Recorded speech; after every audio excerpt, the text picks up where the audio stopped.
Let's take a look at some of the most important stuff we need to know about government. So there will be a few government questions on the exam. Order of presidential succession. This one's pretty straightforward. It goes president, vice president, speaker of the House. So if the president dies, then the vice president is the new president, which I think most people are familiar with. The one that maybe you're not familiar with would be who's next, and that's Speaker of the House.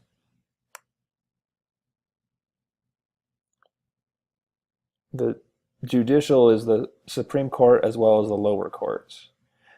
Legislative is Congress and the House of Representatives. And the executive branch is the president.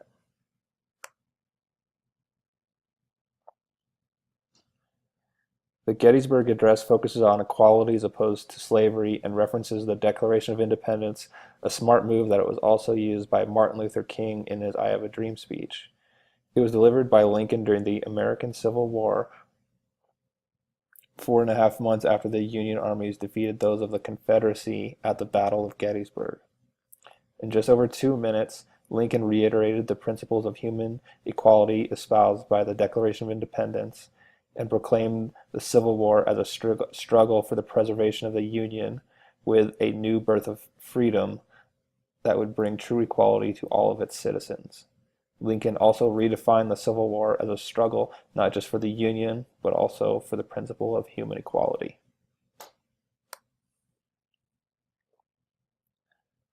The Bill of Rights was written by James Madison. The Bill of Rights is the first 10 amendments of the U.S. Constitution.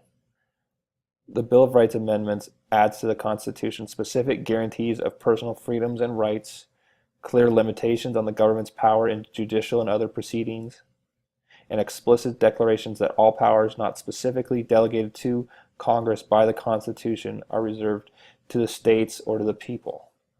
So a few of the ones that you want to be familiar with. The First Amendment is freedom of speech, freedom of press, freedom of religion. The Second Amendment is the right to bear arms. The Sixth Amendment is the right to a speedy and public trial. And the 10th Amendment is called federalism and states' rights. The 10th Amendment to the United States Constitution was ratified on December 15th, 1791. As I just said, it expressed federalism and states' rights, which strictly supports the entire plan of the original Constitution for the United States of America by stating that the federal government possesses only those powers delegated to it by the United States Constitution.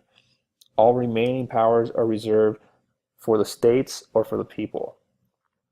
It was considered by many members as a prerequisite of such ratification, particularly to satisfy the demands of anti-federalists movement that opposed the creation of a stronger U.S. federal government.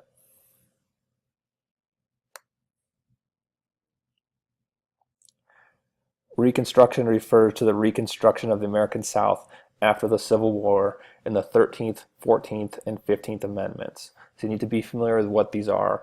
The 13th Amendment abolished slavery, the 14th Amendment addressed citizenship, and the 15th Amendment addressed voting rights, but ironically not voting rights for women. That was later.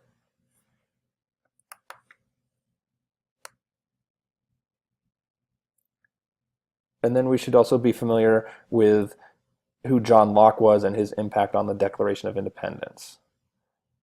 John Locke believed that people are born with natural rights. Natural rights include life, liberty, and property. He also focused on the social contract.